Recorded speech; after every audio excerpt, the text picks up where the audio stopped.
Sibling rivalry, kids bickering, fighting in the back seat, fighting over toys. These are some of the biggest triggers for parents, especially of young kids. It can send our nervous system into haywire.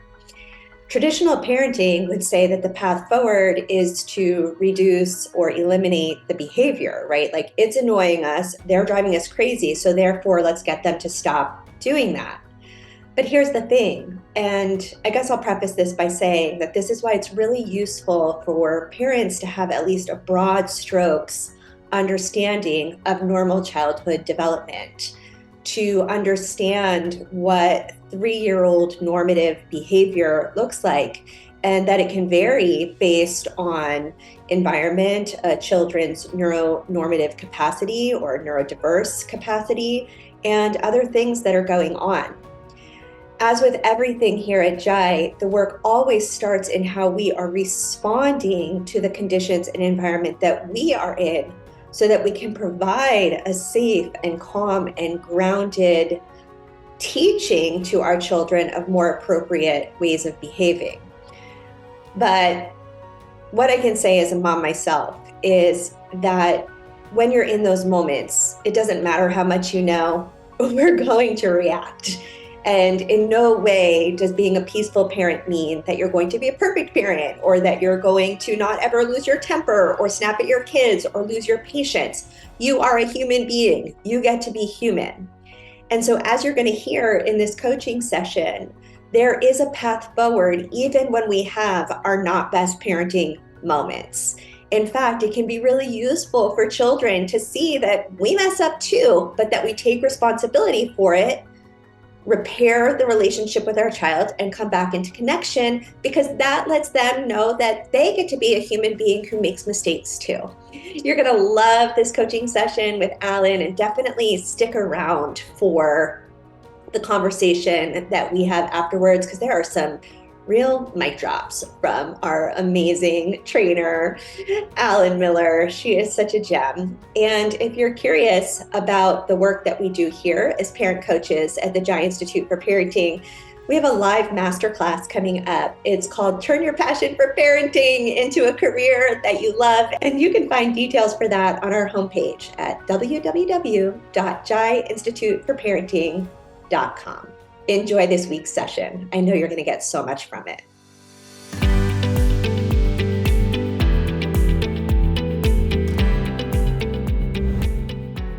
So I know a little bit of your background, and as we were preparing for this conversation, you mentioned that you just feel kind of stuck in the same place. It just keeps coming back again. So first, I'd love to hear a little bit about what that stuckness is or what that's around.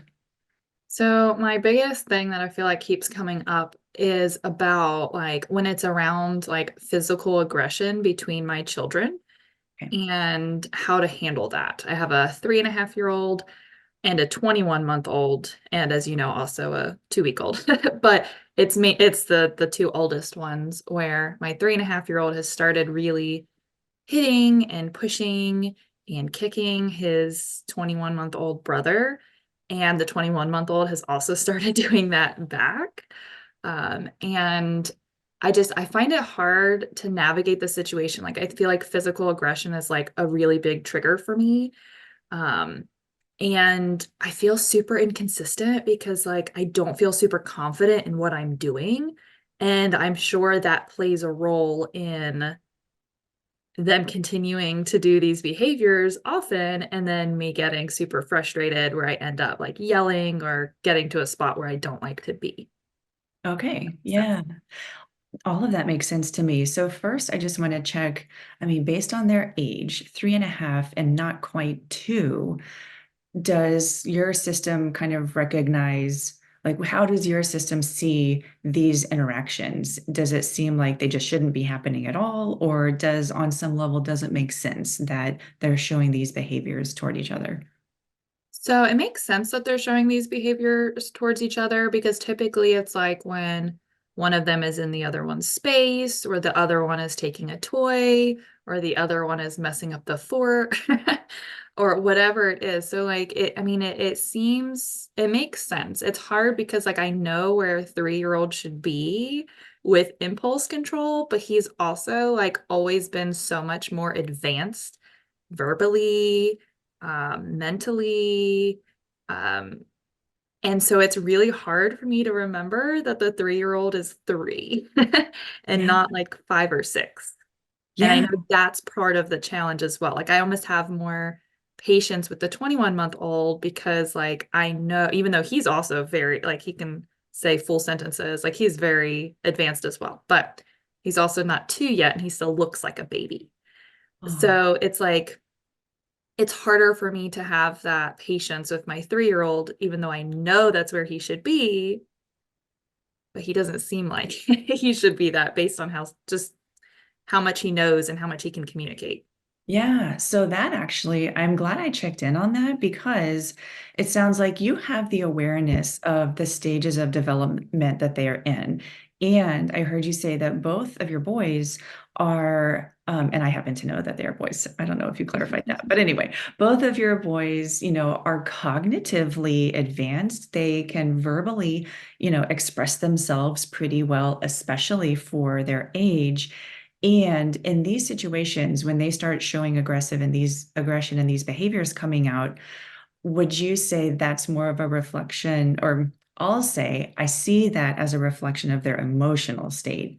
So I Mhm. wonder if understanding and seeing their cognitive development at a higher plane, and then these behaviors coming from an emotional state, does that shift the perspective at all?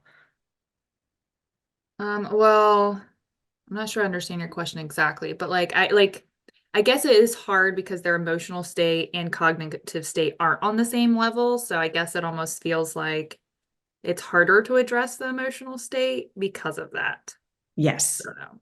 Yeah, you captured what I said, even Okay. even though it seemed like you didn't understand. No, yeah, every human, especially young children, especially under the age of 7, they have many layers of their development. They have their physical development, they have their brain development, they have their emotional and their social relationship development.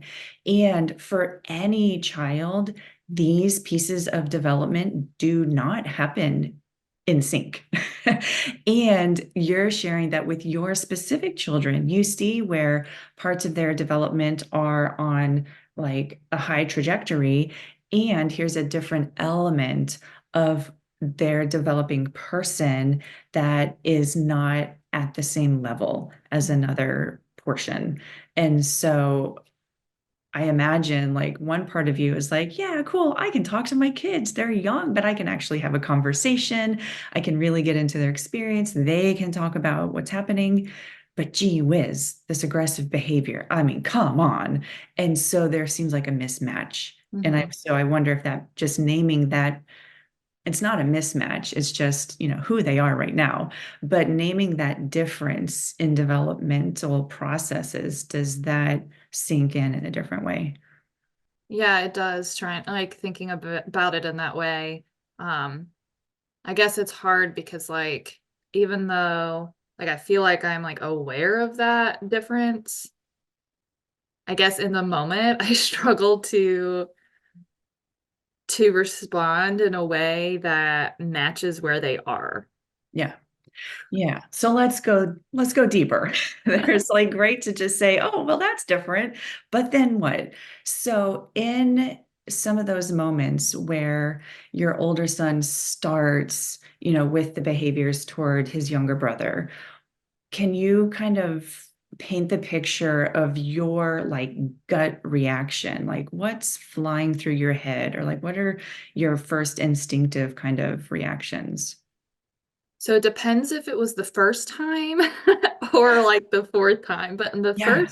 first time or two, I feel like I go in like, okay, this is happening. It's fine. Like I'm pretty calm. I go over and I might say something like, um, Well, sometimes I try to stop it before it actually happens. Like I notice my 3-year-old getting like really upset. So I come Yeah. over and I'll say, "Hey, I noticed that you're getting really frustrated, that um your little brother is taking these toys or doing this. Let's try to figure this out together." And sometimes that works great. Or if I notice he's hit, I go over and I'll say, "Hey, I noticed that you hit your little brother because it looked like you needed some space." And I kind of take him away and I try calming him down. And then we come back and I say, "Remember, because we've already talked about like if you need space, you can say space, please." Like go like this, say space, please. Yeah. So he does that pretty well. But then if it's like the third or fourth time, I go in really like honestly thinking again, like this just happened again. Like we Yeah. just Yeah. talked about this. And so I'm going into a situation like, Mason, we just talked about this. Like, Yeah. why are you doing this again? Like, you know you shouldn't. But so I guess it's just depending on when and also what time of day, because I'm definitely a little bit better in the morning than I am in the Yeah. evening. Yeah. So, I mean, everything that you're sharing, I just want to give you a gold star parenting award, which is completely counter to like our whole entire approach. But I honestly hear you sharing that you even prepare ahead, like you don't wait till it's explosion to, step in and do your parenting. Like you're seeing it ahead of time, you're preemptive, you're supportive in the first time it's coming up. And and there are days where it gets to that third or fourth or more times, and you're like, okay, no, just it's too much, can't handle it. Like we already have been here. So Mhm. now what? So now I'm going to ask like a different kind of question because from what you've shared, like you don't need more strategies. Like you're doing like the quote unquote right things. You're you're doing what peaceful parenting is about. And there's still something inside you that kind of like reaches its limit. So I'm wondering in those moments, like you said, where this just isn't how you want to respond, is there perhaps a little quieter voice that's not even verbalizing necessarily, but I'm wondering, does it mean something about you that you get to that point where you snap or you yell or you just don't show up anymore the way that you wish you could? Well, I do start feeling like honestly, part of me almost feels like a fraud because like I'm working through the, parent coach training stuff and then I can't even keep this together for those times. So like part of me is like, did I learn anything? Am I even going to be a good coach? Am I going to be able to help others if I can't even do this myself? And adding a third kid, like thinking, can I even, if I can't handle 2 kids, how can I handle 3 kids? And so it's just kind of like, I don't know. I almost feel like I feel like I know what to do, but then when it comes to like actually doing it, like I just feel like I'm doing something. I don't know. I just don't feel like I'm a good role model. Like I feel like I'm not sure. That's kind of what I feel like, if that makes sense. Yeah, let me just kind of repeat back some of the words that I'm hearing and see if there's like kind of one like piece that's like underneath all of that.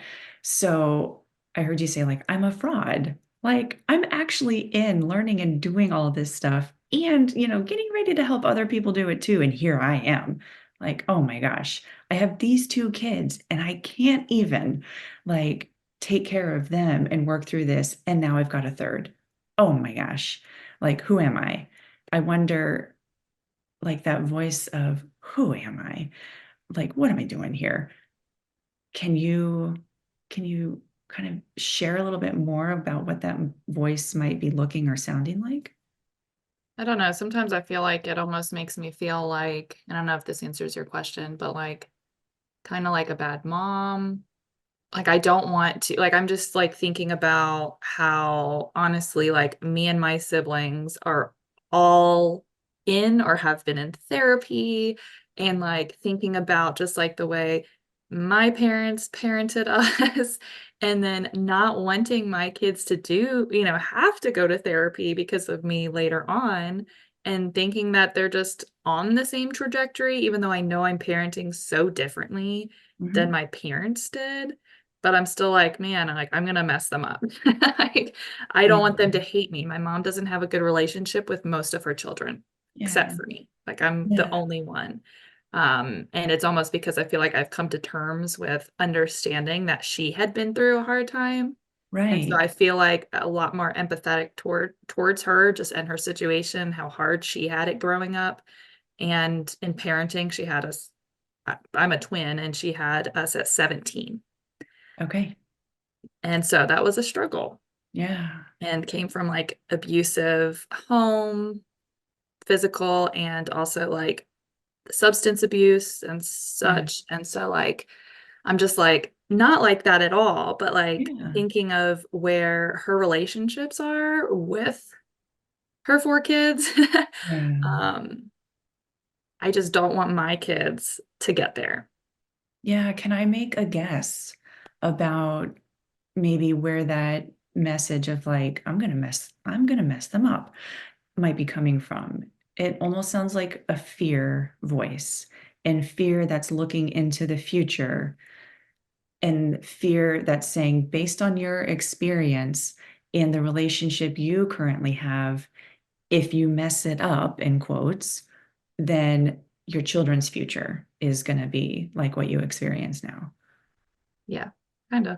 That Kind sounds of. pretty, well, not kind of. I think that sounds pretty accurate.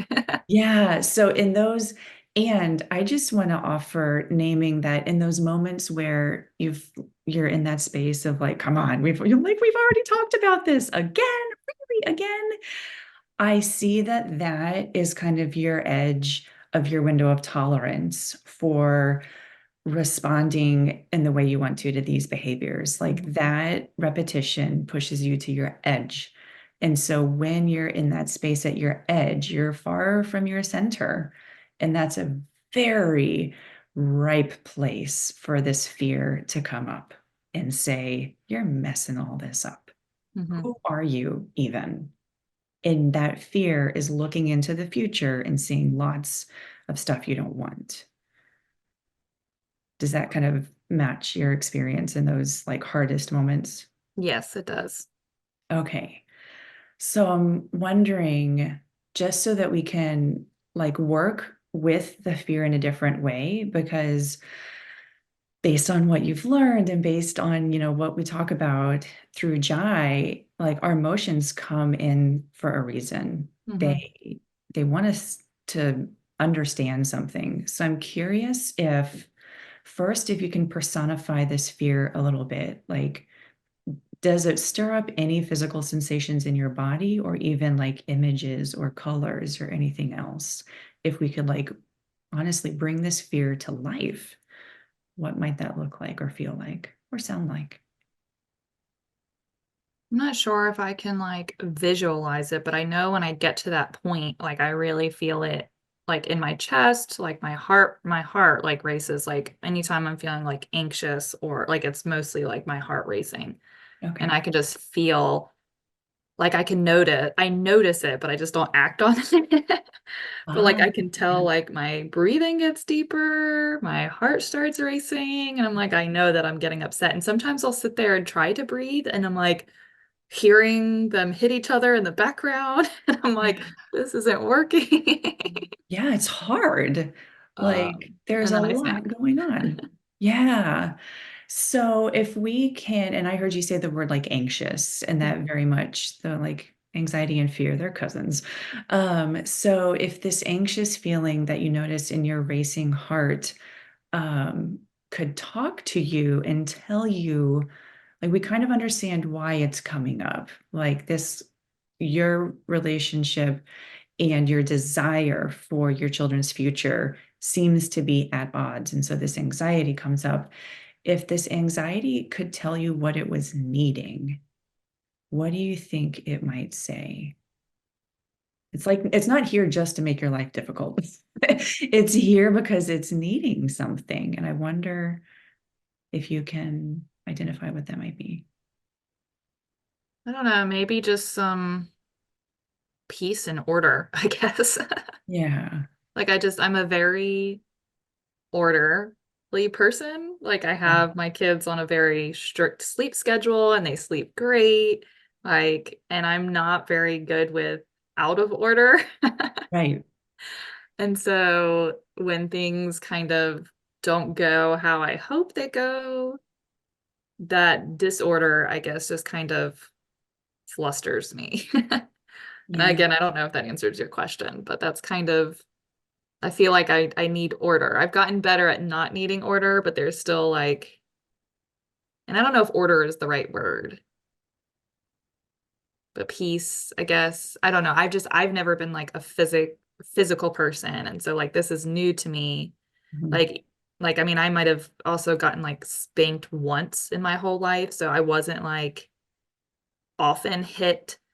And so like I haven't been like big around like physical aggression. And so that's kind of just a new experience for me Yeah. and how to navigate that. So I guess just peace and order. Yeah, for sure. I mean, that makes so much sense. Like, based on your experience, you don't have like a relationship to people hitting each other and being really physically aggressive toward each other. And so it makes sense that this stirs up a lot of those feelings because you don't have something to go back on of like, oh, yeah, this has happened before. So this is what we do. Your system is like, alert, alert. This is so different. This is unexpected. This is not okay. Mhm. And so it does make so much sense that this particular situation, especially between your two children, is really challenging. And like you said in the beginning, it's a trigger. Of Mhm. course, it's a trigger because your system is like, we don't have a plan.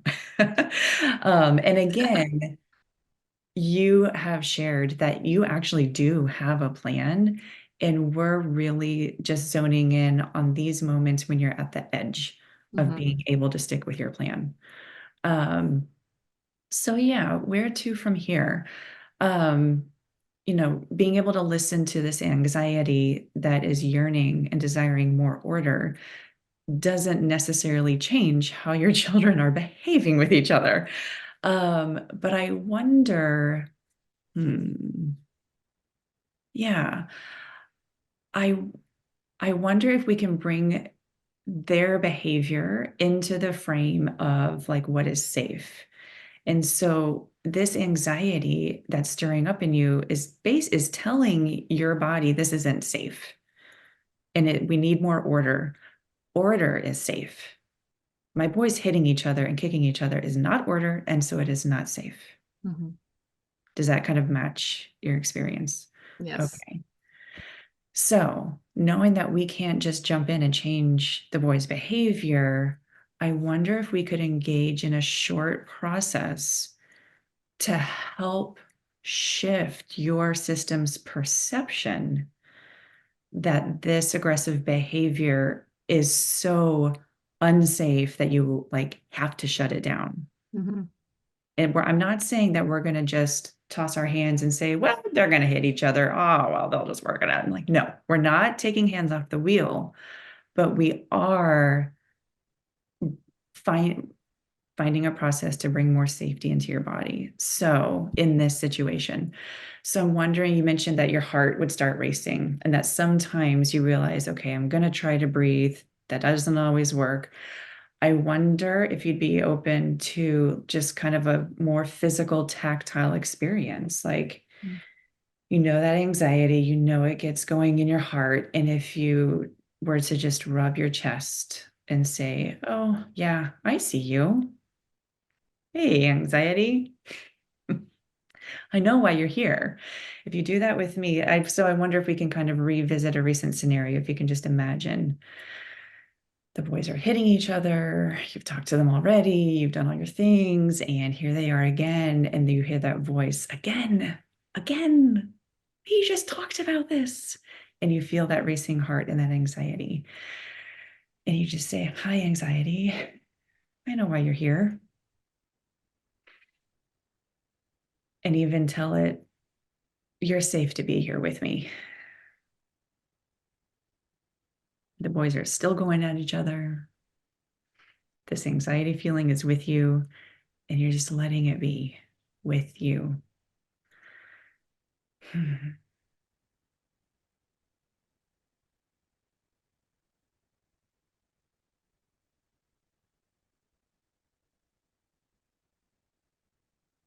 I'm wondering if maybe doing this will help me slow down as well before I go at them.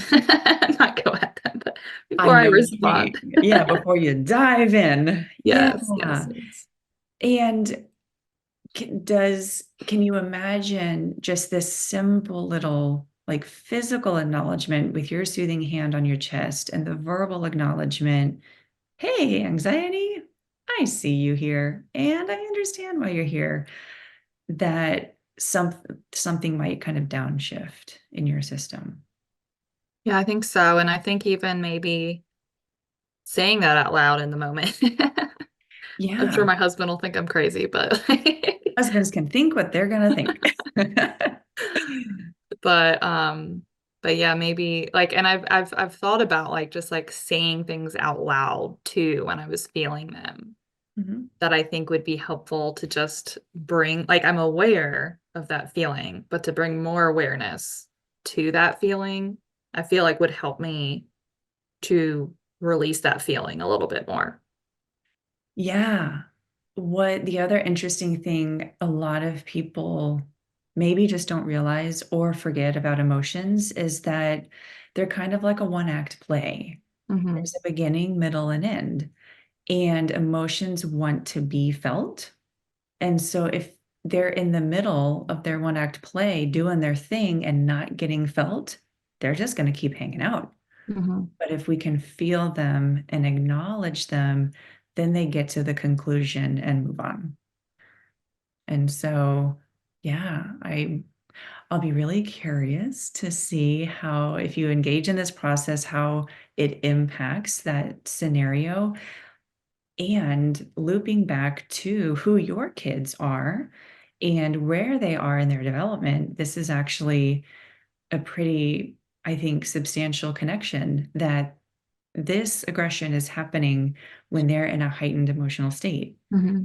You modeling a practice of naming your emotion and being with it and finding safety with it is modeling for them when they are more developed and more capable and have like all of their, pieces in place, that they'll be able to engage with their emotions in Hmm. this kind of way. Yeah. And they actually, even my 21-month-old has started like coming over and saying, Mason hit Caden sad. Like he Yeah. started to actually say like sad, or that's the only word feeling he knows.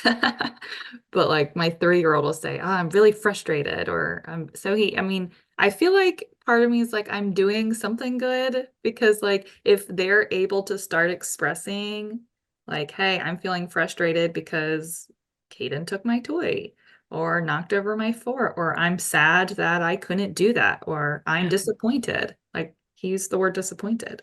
Part of me is like, maybe I'm doing something right and maybe I'm modeling something right.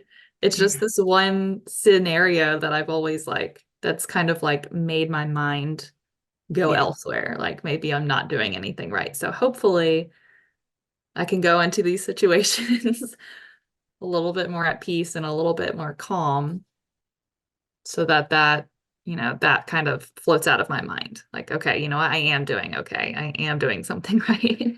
Well, yeah. And like we said before, in your experience, this is at your edge. And Hmm. so that's another piece of this practice of being in your feeling of that anxiety and giving yourself more sense of safety with it is going to grow where that edge is. It Hmm. doesn't disappear. That edge just means you're human. Hmm. You're human. And so if I can just like summarize everything you just shared, you have so much awareness already. You have already engaged in so much healing and growth. And you see evidence of that in the ways that your very young children are able to verbalize their emotional experience already.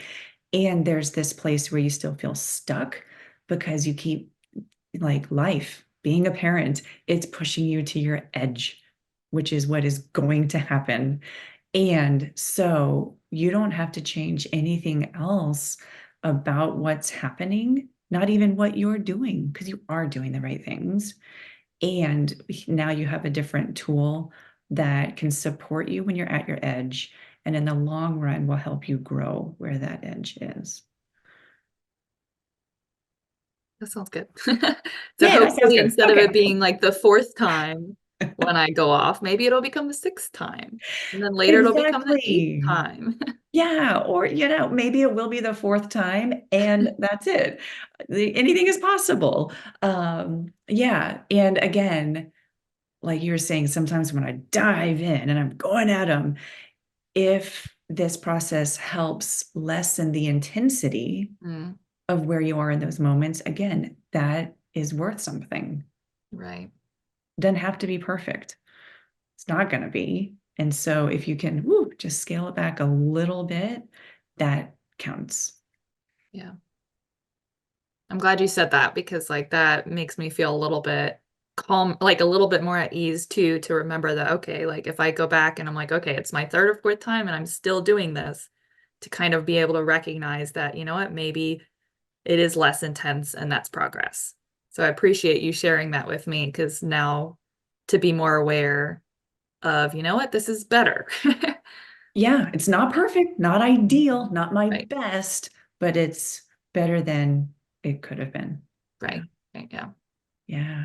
Yeah. Oh, Brooke, thank you so much for this conversation today. I think there were some good takeaways, and you and I will be able to connect later and see how it turns out. Yes, I'll keep you posted. I'm sure I'll have plenty of opportunities over the next That's, few days. yeah, like when we're going to sign off in maybe in the next hour, Right. but hopefully not. We'll see. Oh, thank Yes, you yes, so we'll much, see. Brooke. And I hope you have an amazing rest of your day. We'll be in touch soon. Well, thank you so much too.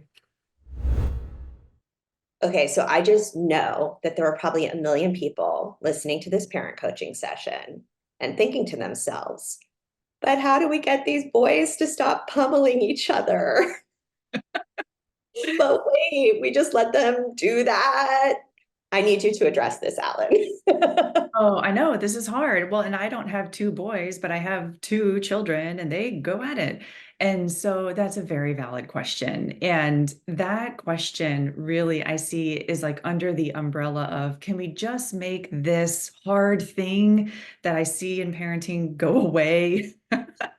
And while that's a valid question, if that's what you're aiming for, you're most likely going to be disappointed over and over and over again because parenting includes hard situations. Yeah. Or you're going to resort to punitive strategies that actually have long-term consequences that far, in my opinion, outweigh the cost of, a 3-year-old and a 21-month-old Yeah. getting upset with each other and expressing it physically when someone takes the toys. Like 3-year-olds become 5-year-olds. A lot of this behavior ages out. That's not minimizing it. I loved when you asked Brooke, how are you seeing these children's capacity? Why Yeah. is that an important question? Oh, yeah, because I think I'll just speak from my own experience. When children shift out of infancy, they start walking, and then usually soon after they start talking. When children make that developmental shift, I think as adults, our expectations go all the way to the end of like, "Oh, you're a miniature adult. Fantastic." And, like, not consciously. We know that they're still little, they're still young, but so many times we start seeing them in like much further ahead than where they really are. And that can be really hard if we're thinking like, I wish my 3-year-old would not hit every time he gets upset. when it actually does make a lot of sense. And when we can understand different developmental stages, we can actually celebrate some of these behaviors. Like, no, it's not, for life, we don't want to go hitting people when we get upset. For a 3-year-old, we can celebrate that they're expressing when their boundary has been crossed. And there is teaching available for, acceptable and healthy and supportive ways to communicate when our boundaries are crossed. So I think what I'm trying to say in a very roundabout way is we can see the behaviors that come instinctively from our children, understand that it makes sense in their developmental stage, and then celebrate where it's coming from and see how, as a parent, we can guide them into a healthy way of expressing where it's coming from. So you broke my block tower. I'm angry. That's coming from, I want to protect what I've created. Okay, we get to honor that. And as a parent, let me model with you and support you how we honor that without hurting somebody else. Absolutely. Absolutely. The true root of the word discipline is to teach. Yeah. And teaching requires, well, you're a former educator. You're the perfect person to have this conversation with.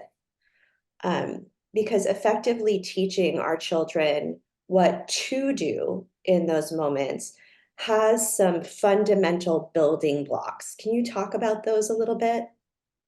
Yeah, for starters, the parent themselves needs to be in a place, or ideally, they are in a place to be in a teaching mode. And like you were saying at the beginning, if a parent is in a very high stress mode and they just want to shut it all down, they're not going to be teaching. They're just going to be like eliminating the pain that they're feeling. So, first, we want to be able to see if a parent is in a place of, calm, grounded. I see this as a teaching moment. Then what can I do? And I would say a very general kind of teaching pathway that is very reliable is to start with modeling. I'd love to show you what we can do here. And then to do kind of a joint, like guided approach. Let's do it together. You can do it with me. And then eventually over time, you can do this on your own. And, and that's very nonlinear. You might, get to a place where a child is like doing this on their own and shouting, no, stop, instead of hitting. But then there's a day where they're really tired or they're really hungry and they do hit again. It's not always going to be a straight line path to It's success. never a straight line path. It's like, Yeah. Yes. yeah, Yeah. and I think there's beauty in normalizing that. I think part of the reason that we get so frustrated in these moments, right, as Brooke so eloquently shared, is because we've said don't hit a million times. Yeah. And that can feel super frustrating for parents. And this is how children's brains develop. Like they go in spurts and then they level out and then they regress and then they go in a spurt and then they get tangled up with other children in the family who are going through their own developmental pathway.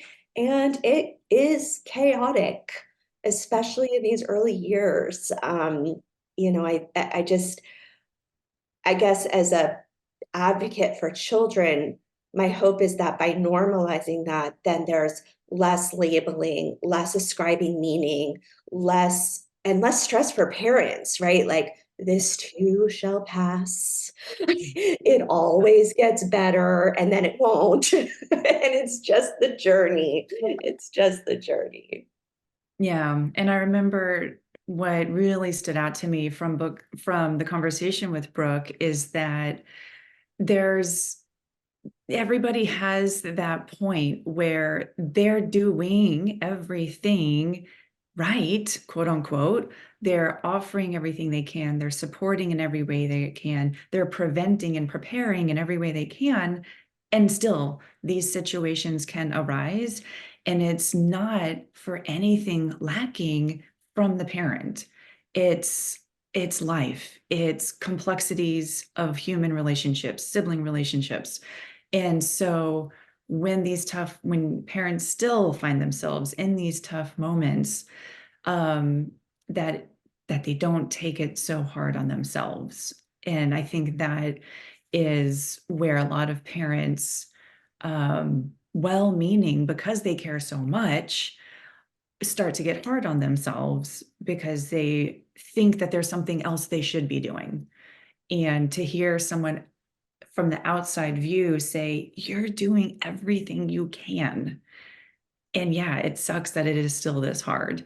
I hope just really relieves a lot of pressure that there's not always going to be that like pot of gold at the end of the rainbow. That we keep doing as much as we can, and we keep doing as much as we can, and we hopefully can find that place of acceptance in those moments where it's still really hard, even when we've done everything that we could. I think particularly for parents who are committed to breaking generational patterns of harm and are cycle breakers and are holding themselves to the highest of standards because they want to give their children a different experience of childhood than they had. You know, we want to be the parent for our kids that we wish we had, and that can become really heavy for those of us who, you know, do this work because we had emotional wounding or trauma as children. It's like we've set our own bar so high that we Yeah. can't possibly meet it, because we would need children to not be children in order to do so. It's That would so be related. Yeah, yeah, absolutely. And I think offering parents that reminder that, and like in Brooke's story, she was sharing that she has a point where she just can't do it the best way anymore. And so she snaps. And so she does the things that she doesn't want to do. And that in and of itself is not creating the long-term harm that a lot of parents today know they want to prevent. It's those moments and then the parent just walking away like nothing ever happened that creates the potential long-term harm. And so for Brooke, seeing that moment, seeing how that was not her ideal, and then coming back and having the conversation afterward, that is what is truly healing and protecting her children from the long-term effects of not knowing, why did mommy yell? They Was, know was why. that Mommy had a bad day. I'm a bad kid instead of mommy had a Right. bad day. Yeah, exactly. Yeah, kids will also all without our sharing what the actual circumstances were. Children will always create a narrative that puts themselves at the center of our behavior. Boom. If Yes, I had a mic, I'd drop it. right. Yeah, exactly. Because children cannot like like neurologically, they cannot create a story that diminishes their parents' capacity, because that would mean they couldn't survive. So Okay, they you get to drop the mic now. Wait, try to say that again. a child's brain and system cannot create a story that diminishes their parents' capacity, because that would be a threat to their survival. So when the parent says, this is on me, I own this, it's a moment that was hard. I'm here now and I'm gonna do better. That's the story that lets the child know, I'm okay here. They're okay here. We're okay here. I'm just going to leave it at that. Alan, thank you so much. Woo, just blew my brain. I'm going to go let that sink in. I hope our listeners will too.